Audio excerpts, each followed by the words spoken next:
everyone, and welcome to EmPOWERing Mindanao, a podcast episode where we dive deep into the pressing issues surrounding energy access and sustainability, particularly in Mindanao. I'm Mary Nicole, your host for today, and I'm super excited because I'm going to be joined by two amazing guests who are just as passionate about this topic as I am. Hi everyone. I am Gabriel de los Reyes, and I am also very excited to be here. And I'm also excited to share some insight about this very important topic. Hello everyone, my name is Sinazal Air Salita, and I'm also truly looking forward to discussing clean energy and how it affects us here in Mindanao. Because who doesn't love the idea of clean energy, right? Lower bills, healthier air, and saving the planet. Exactly. That's right, Lynn. Hello, guys. Welcome to today's podcast. Thank you so much for accepting my invitation to have a meaningful discussion about the social issue. You're welcome. If only switching to clean energy were as easy as switching Wi-Fi providers, right? But in reality, it's a much bigger challenge, one that affects not just Mindanao, but the entire world. Today, we're talking about SDG 7, affordable and clean energy. What it is, why it matters, and what we can actually do to be part of the solution. Alright, let's get into it. So, what exactly is SDG 7, affordable and clean energy? Good question, Nikki. So SDG 7 is one of the United Nations Sustainable Development Goals, and it focuses on ensuring that everyone has access to affordable, reliable, and sustainable energy. So that means shifting away from fossil fuels and embracing clean renewable energy sources like solar, wind, and hydro. And when we say everyone, we mean everyone, not just big cities with fancy skyscrapers, but also those in remote villages, rural communities, and low-income households. And well, right now, most of the electricity providers in Mindanao are relying on fossil fuel energies. So due to this, electricity bills are significantly high. However, it doesn't just stop there because these fossil fuels are also contributing to air pollution, harming the environment and people. I agree to this part, right? Because fossil fuels might seem like the easiest option right now, but however, they come with a very huge cost, both financially and environmentally. The more we depend on coal, oil, and gas, the more we contribute to climate change, extreme weather conditions, and even health problems like respiratory diseases. Oh, wow, really? I knew fossil fuels weren't great, but I didn't realize they had that much effect, that much of an impact. So, it's not just about the cost of electricity, it's also hurting our environment. Yes.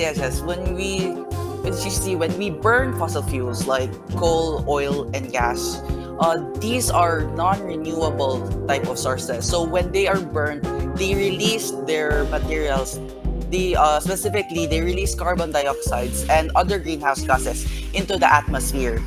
And you know what that means? It means as more carbon dioxide is released into the atmosphere, more global warming, more rising sea levels, and more extreme weather events. Whoa, I never really thought about it like that. It's like we're making things worse for ourselves by continuing to rely on fossil fuels. Yeah, exactly. And it's not just about the weather, it's also about our natural resources. Since you see, in Mindanao, mining for coal and drilling for coal can lead to deforestation, water pollution, and even the destruction of ecosystems. The very land and water we rely on for food gets tainted, and we put them at risk just for our own needs. This is actually crazy, guys. So, we're literally harming our own environment and paying high electricity bills at the same time. Yeah, that's why renewable energy is such an important solution. So instead of depleting our natural resources, we should be using solar, wind, and hydropower, which are clean, sustainable, and don't cause the same environmental damage. Alright, Now that we understand what SDG 7 is and why it matters, let's zoom out of it. What's the situation like on a global scale? How is the rest of the world handling clean energy?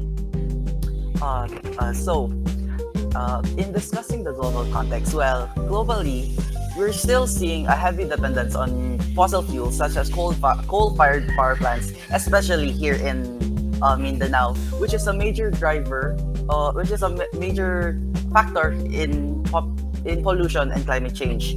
Since you see, many countries have built their energy systems around coal because it was historically the easiest and cheapest option. But now, the environmental costs are catching up to us since the use of fossil fuels such as coal is not only affecting us financially but is also affecting the environment around us. Right. The burning of coal and other renewable sources isn't just a social issue, it's a worldwide crisis. We're talking about massive carbon emissions, air pollution, and the depletion of natural resources. The more we burn fossil fuels, the more we actually accelerate global warming, extreme weather events, and rising sea levels. That's terrifying. So, how are other countries dealing with this? Are they actually shifting to clean energy? Yes. Actually, we're actually seeing real progress. Many countries are investing in renewable energy sources, such as solar, wind, and hydropower. Some countries, such as Germany and Denmark, have significantly reduced their reliance on coal. Others, such as China and India, are still a little bit dependent on fossil fuels. However, they are slowly catching up to renewable energy. And well, the Philippines is also part of this movement. However, the government is trying to push for more renewable energy, especially in places like Mindanao, where there's a strong potential for solar and hydroelectric power. That's promising. But how does this global issue translate to what is happening in the Philippines? So thank you for that very wonderful question, Nikki. So in the Philippines, we still rely a lot on the fossil fuels, where approximately 60% of our power mix comes from coal and oil. Now, that's a really big number. And it's not just about pollution, but it's also about making energy more expensive. Since although fossil fuels might seem like a very cheap alternative to energy, it is actually very expensive since there are many consequences in using fossil fuels that add to the financial burden. Now, what do we need to tackle this issue? I think that the main solution for fossil fuels is renewable energy. Exactly. Environmental advocates like Mark Peñalvar are saying that we need to fully implement the Republic Act of 951G, or the Renewable Energy Act, to speed up the transition to sustainable energy. Now, the law is already in place, but we actually need to build stronger enforcement and government action to make the real impact. So, even though we have laws that promote clean energy, they're not being fully implemented. Unfortunately, no, they're not being fully implemented, and that's one of the biggest barriers. The law encourages the use of renewable energy. However, fossil fuel industry still dominate because of the long-term contracts and economic concerns and economic concerns. So since it is a cycle that's very hard to break. And the consequences are serious. We're not just talking about the higher electricity bills, we're also seeing environmental damage, deforestation, and health problems due to pollution. Now, if we don't take action, we'll end up paying the price, both financially and environmentally. That's honestly so frustrating. It sounds like we have the tools to make a change, but we're not using them efficiently. Exactly. The Philippine government needs to step up and enforce stronger policies to push for renewable energy. But at the same time, we as consumers and the community need to demand change too. Oh, I understand. Thank you for that information, Gab. Now, moving on. So, we've talked about global and national context. Now, Moving on to the local context. How does this issue specifically affect Mindanao? Thank you for that wonderful question, Nikki. So in Mindanao, we're really feeling the impact of this issue because of rising electricity prices. Coal prices are increasing, and since we rely so much on coal-fired power plants, it directly affects our energy costs. That's right. Groups like the Mindanao Coalition of Power Consumers have been advocating for the shift to renewable energy since 2019. But looking now, the progress has been really slow. Wait, why is that? If renewable energy is cheaper in the long run, why aren't we making the switch? Well, one of the biggest barriers is that distribution utility companies or DUs have long-term contracts with coal plants. Even if they want to shift to renewables, they're locked into agreements that make it difficult to transition. Also, not to mention the economic concerns, some companies argue that shifting to renewable energies requires large upfront investments, and they worry about reliability. But the truth is, if we don't start now, we'll keep paying more for electricity while damaging our environment. Wow, so it's not just about technology, it's also about contracts, money, and politics. Well, yes, and that's why policy change is crucial. We need stronger government action to support renewable energy and help utility companies transition smoothly. Wow, no, this is honestly so eye-opening. I knew that clean energy was important, but I didn't realize how complicated the transition is. But at the same time, it feels like something we need to push for, especially here in Mindanao. Absolutely. Well, the good news is that Mindanao has a lot of potential for renewable energy. We have rivers that can support hydropower, a lot of sunlight for solar energy, and even strong winds in some areas for wind power. We just need the right policies and investments to make it happen, and we also need the support from the communities and local LGUs to implement these policies. And actually, the more people become aware of this issue, the more pressure we can put on decision makers to prioritize clean energy. Alright, this conversation is really making me think. We've talked about the global, national, and local situations surrounding energy, but let's dig deeper. Why are we still so dependent on fossil fuels? What are the consequences from using them? Well, fossil fuels such as coal and oil and gas have powered the world for centuries. They fueled the Industrial Revolution, powered factories, transportation, and electricity. And basically, they become the backbone of modern civilization. People relied on them because they were widely available, highly efficient, and at the time, the cheapest option. And even now, it's kind of the cheapest option also without considering renewable energy. And here in the Philippines, especially in Mindanao, coal still dominates our power supply. The problem? Our system was built around it, and now breaking free is difficult. So we're stuck with fossil fuels because we've relied on them for so long? Yes, that's part of it. But as what we have said, there's also economic and political resistance. Many power companies have long-term contracts with coal plants, such as what Lynn said earlier. And shifting to renewable energy requires investments. And the consequences of this issue are serious because burning fossil fuels actually traps heat in the atmosphere, leading to stronger typhoons, rising sea levels, and extreme weather. And we're really seeing the effects like floods, droughts, and disasters. Yes, the Philippines is actually one of the most climate vulnerable countries. Every year, millions suffer from climate-related disasters. We can actually see this from the several typhoons that we have experienced from the previous years. And even here in Davao, we have experienced floods, not only because of the improper infrastructure of the city, but because of the many rains that affect Davao. Yes, and it's not just the environment. Coal plants pollute the air, causing lung diseases, heart problems, and premature deaths, especially near power plants areas. Yeah, I also know that fossil fuels can run out, right? Unfortunately, yes. it is running out day by day actually from the word non-renewable energy since fossil fuels cannot be renewed or they cannot be created again, they'll only get more expensive in the future as we continue to use them.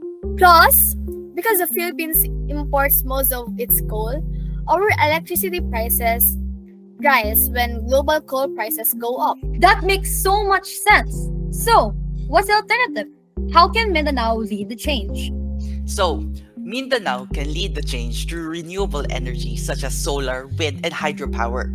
These sources are clean, sustainable, and naturally available. Unlike coal, which pollutes, unlike coal, these renewable energies don't pollute the air or contribute even to climate change. And Mindanao is in a perfect position to use these renewable energies. We get plenty of sunlight for solar energy. We have strong rivers for hydropower, and we have coastal areas which is abundant in wind energy. So these could provide sustainable, stable, and even affordable electricity without harming the environment. That sounds like a win-win. But what can we do as individuals to support this shift? So, we as individuals can start by conserving energy.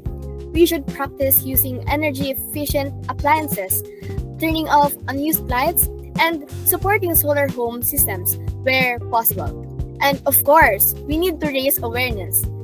Talk about renewable energy with friends, join community initiatives, and support policies that push for clean energy investments. The more people demand change, the faster it will happen, right? Right, yeah. I love that. So, guys, remember, even small actions can lead to big impacts. Clean energy isn't just a dream, it's a future we can help create. Wow, what a discussion! Let us now quickly recap what we've learned about in today's podcast.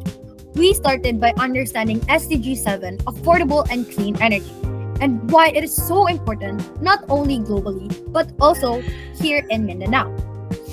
Yes, so recapping what we have learned in discussion or what we have discussed in this podcast, we have learned that Mindanao still relies heavily on fossil fuels, which not only makes electricity expensive but also harms the environment and our health. And the good news, we have renewable energy solutions like solar, wind, and hydropower that are clean, sustainable, and actually more cost effective in the long run. We just need stronger policies, better investments, and more awareness to make the shift happen. Honestly, this conversation really opened my eyes. I used to think that energy issues were just about power outages or expensive electricity bills. But now, I see how much it affects climate change, health, and even our economy. Same here. And the fact that Mindanao has so much potential for renewable energy makes me feel even more frustrated that we're not maximizing it. Exactly. But at the same time, I feel hopeful because we're talking about it so that we can spread awareness and more people will start to realize that renewable energy isn't just an option, it's a necessity. All right. So, what can we actually do? How can we support the shift to clean energy in our own way? What I can think of is like what Lynn have said earlier. We can conserve energy. We can turn off lights, appliances when not in use. We can switch to energy efficient devices and consider solar home systems if possible. What about you, Lynn? What can you suggest? Personally, I think that we should spread awareness. We should talk about this issue, share information, and support organizations and policies that push for clean energy investments. Adding to that, I think we can also hold our leaders accountable. We can hold our government to push for policies that encourage renewable energy and challenge industries that contribute to fossil fuels. At the end of the day, we all have a role to play. Clean energy isn't just a government or a business issue. It's a community effort. Yes, imagine if more people start demanding clean energy solutions, conserving electricity, and supporting renewables. The pressure on decision makers will grow. Exactly. It's the time to move beyond just talking and start acting, because if we don't push for change now, we'll keep paying the price later, literally and figuratively. So, let's take action, Mindanao. Start small, spread the word, and together we can empower a cleaner and greener future. And as I have said multiple times, this has been such an eye-opening discussion. Thank you so much, Gabriel and Lynn, for sharing your insights today. Thank you. I Thank you. really hope more people become aware of this issue. Yeah, we should all work together for a clean energy future. And that is exactly why we're here. Conversations like this are the first step towards a cleaner, greener future for Mindanao and beyond. Additionally, a huge thank you to our listeners for joining us in today's episode of Empowering Mindanao. If you found this discussion valuable, don't forget to follow, share, and spread the word. Let's keep pushing for sustainable energy and be a part of the change. Again, this has been Empowering Mindanao, where we speak ideas, ignite change, and power up the future. Until next time. Bye bye. Bye.